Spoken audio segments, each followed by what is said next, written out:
Halo teman-teman semua, sebelumnya perkenalkan, aku Evina Anastasia dari Departemen Standar BAKKM UGM. Di sini aku akan menjelaskan tutorial penggunaan sistem akuntansi yang akan digunakan oleh BMKM UGM dan MPM UGM dalam menyusun laporan keuangan. Nah, sebelum kita masuk pada entry jurnal dan entry laporan keuangan, kita harus mengenal dulu nih, akun-akun apa aja sih yang akan digunakan di sistem akuntansi ini. Oke, kita langsung saja mulai dari yang pertama, yaitu ada kategori akun aset. Nah, di aset ini dibagi menjadi dua, yaitu ada aset lancar dan aset tetap. Aset lancar terdiri dari akun-akun kas dan setara kas, piutang, biaya dibayar di muka, dan persediaan.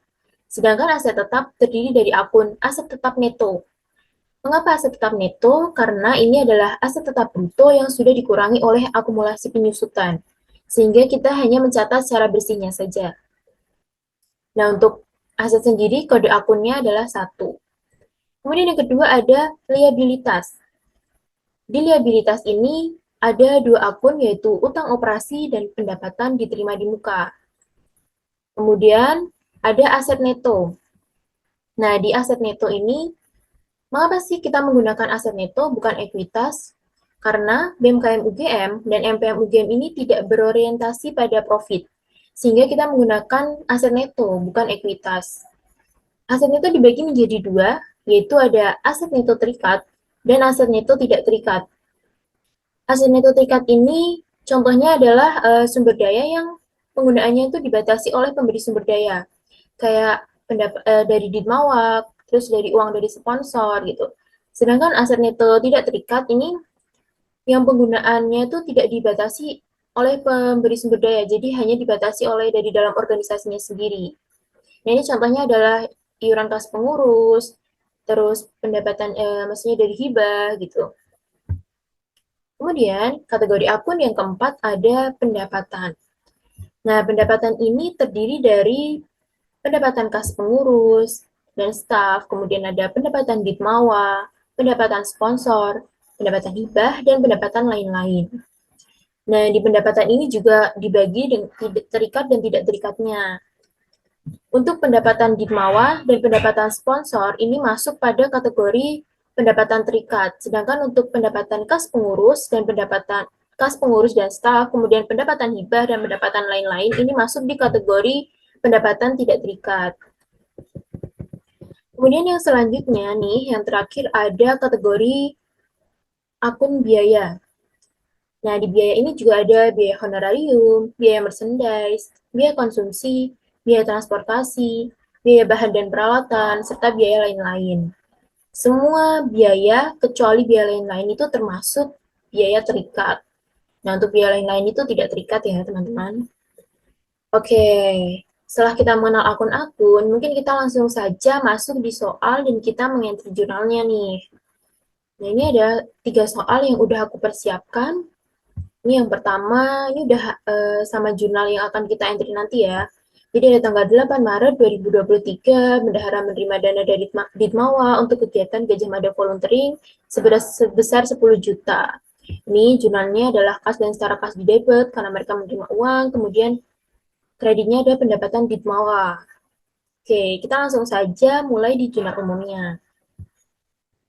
Nah, ini dia gambaran jurnal umumnya. Di sini ada kolom tanggal. Jadi teman-teman ini harus menuliskan dari tanggal, bulan, lalu tahun. Kemudian ada kolom keterangan. Ini menuliskan keterangan transaksi tadi ya. Kemudian ada pos akun. Nah, jangan dihapus karena ada formula. Jadi maksudnya diharapkan teman-teman itu tidak mengotak-atik bagian ini, karena nanti ketika teman-teman memilih nama akun di sini, pos akun ini akan langsung muncul sendirinya, karena sudah kita format. Kemudian ada ref, debit, dan kreditnya. Oke, kita langsung saja di soal yang pertama. Oke, ini dia soal yang pertama. Tanggal 8 Maret 2023, bendahara menerima dana Ditmawa untuk kegiatan Gajah Mada Volunteering sebesar 10 juta rupiah. Nah, ini tanggal 8 Maret kita catat nih, tanggalnya 2 kali karena kita menerapkan double entry. Kemudian, karena dia menerima uang, kita pilih akun kas dan setara kasnya di debit. Nah, kreditnya dari Ditmawa, berarti ada pendapatan dari Ditmawa. Oke, sebesar 10 juta. Kita tulis saja 10 juta seperti biasa. Oke. Di bagian debit kredit ini juga udah kita format rupiahnya, jadi teman-teman tidak perlu memformat lagi dan tinggal mengetikkan sesuai nominalnya saja. Udah, kita langsung ke soal yang kedua. Nah, ini dia soal yang kedua. Tanggal 10 Maret 2023 diterima uang untuk pemesanan jaket BEM KM UGM yang akan diberikan kepada anggota pada bulan Mei mendatang sebesar 4 juta. Nah, ini kita juga mencatat tanggalnya 2 kali. Oke, sebelum lanjut, ingat ya teman-teman, sebelum ke transaksi selanjutnya, kita harus memberikan jeda satu baris nih, di jeda satu baris, baru ke transaksi selanjutnya. Itu untuk supaya ketika pencocokan itu tidak membingungkan, ada jedanya, seperti itu. Oke, karena ini menerima uang, berarti kita juga mendebit kas dan secara kas.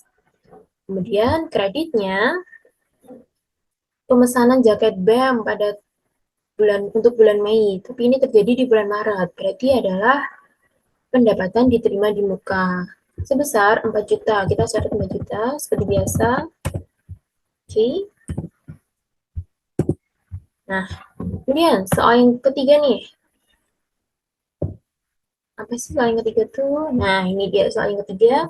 Pada tanggal 12 Maret 2023, membeli peralatan untuk kegiatan Pasca Rakyat Festival Gajah Mada sebesar 250.000. Nah, ini jangan lupa juga kita mencatat tanggal 2 kali, keterangan 2 kali, kemudian membeli peralatan. Jadi kita tidak mencatat peralatan itu sebagai aset, tapi sebagai biaya karena dengan asumsi itu langsung habis gitu teman-teman. Nah, ini dia sebagai biaya, kemudian mengeluarkan uang kan, berarti kas dan secara kasnya kita kredit. Nah, sebesar 250.000. Kita mencatat seperti biasa.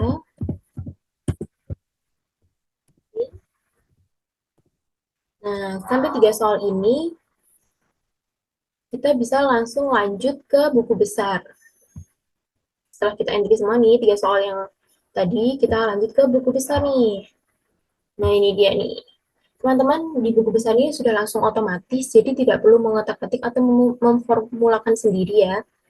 Oke, jangan lupa di periodenya ini, kalian ganti dengan periode berjalan, misalnya 2023, sesuai dengan periode kalian yang berjalan.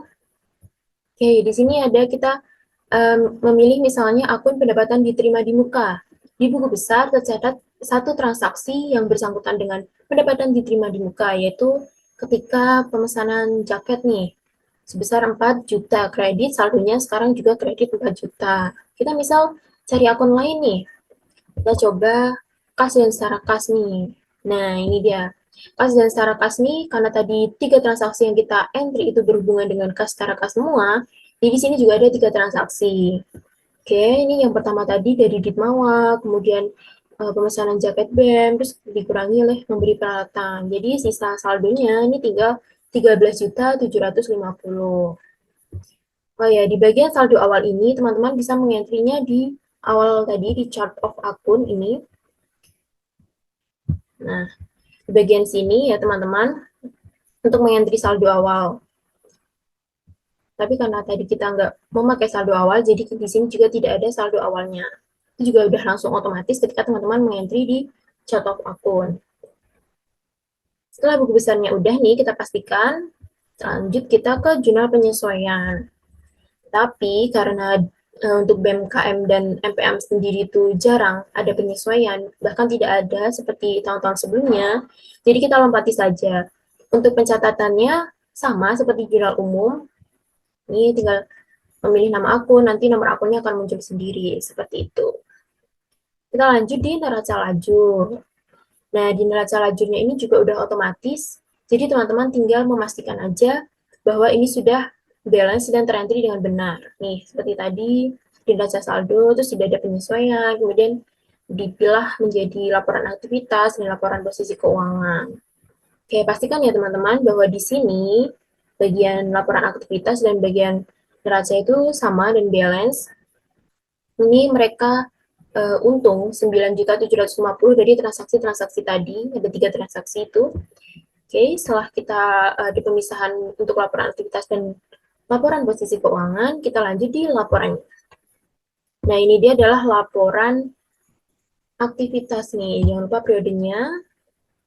Oke, di laporan aktivitas ini kan sama seperti laporan laba rugi ya. Ini ada akun pendapatan dan akun biaya nih. Tadi kan pendapatan ada dari pendapatan di bawah 10 juta, kemudian biaya tadi kita hanya membeli bahan dan peralatan 250.000. Sehingga kita ada surplus sebesar 9.750.000. Sama ya seperti yang di neraca lajur tadi. Setelah udah, kita masuk di selanjutnya. Itu ada jurnal penutup. Ini juga udah otomatis. Nah, ini tadi ada pendapatan Ditmawa, kita tutup. Ya, seperti yang udah aku jelaskan, bahwa pendapatan Ditmawa dan pendapatan sponsor itu masuk pada terikat. Jadi di sini pun dipisahkan ikhtisar laba rugi terikat dan ikhtisar laba rugi tidak terikat. Nah, ini ikhtisar laba rugi terikat terdiri dari pendapatan Ditmawa dan pendapatan sponsor. Ini yang tidak terikat terdiri dari pendapatan kas pengurus dan staf, kemudian pendapatan hibah, dan pendapatan lain-lain. Oke, kemudian di biaya pun sama, dipisahkan antara terikat dan tidak terikat juga, jadi semua biaya ini terikat kecuali biaya lain-lain nih. Biaya lain-lain aja yang nggak terikat tuh. Oke, setelah udah, kita juga menselisihkan nih, ikhtisar laba rugi terikat dengan ikhtisar laba rugi tidak terikat nih. Di sini ada yang ikhtisar laba rugi terikat itu juga kita mengurangkan antara ikhtisar laba rugi terikat pendapatan dengan ikhtisar laba rugi terikat biaya. Jadi kita menemukan angka 9.750.000. Kemudian yang tidak terikat karena tadi di atas juga tidak ada, berarti di sini nominalnya adalah 0. Nah, ini karena terikat, jadi kita masukkan mereka ke aset neto terikat nih. Oke. Setelah kita masuk di jurnal penutup dan udah selesai nih, kita langsung di neraca laporan posisi keuangan atau biasa dikenal tuh neraca. Nah, ini ada akun-akun real, yaitu ada aset, liabilitas, dan aset neto.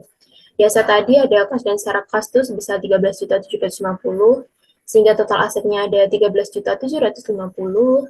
Kemudian di liabilitas tadi ada pendapatan diterima di muka sebesar 4 juta. Kemudian ada aset nilai tingkat yang tadi kita postingkan dari jurnal penutup sebesar 9.750 nih. Jadi totalnya harus sama ya, total liabilitas dan aset neto dengan total aset nih. Oke, setelah sama, kita pastikan sama, kita bisa lanjut ke neraca saldo akhir. Nah, ini adalah bagian akhir dari siklus akuntansi di sistem akuntansi. Nih, di bagian neraca saldo akhir, karena tadi akun-akun nominal udah kita tutup, jadi di sini juga tinggal akun-akun real nih, seperti kas dan start kas. Tadi ada 13.750, kemudian ada pendapatan diterima di muka dan 4 juta, dan hasil neto terikat sebesar 9.750. Oke, begitu aja penjelasan dari aku. Apabila ada kesalahan penyampaian atau hal-hal yang mungkin dikurang pahami, bisa langsung menghubungi kontak person yang udah kita bagikan. Sekian dari aku, terima kasih.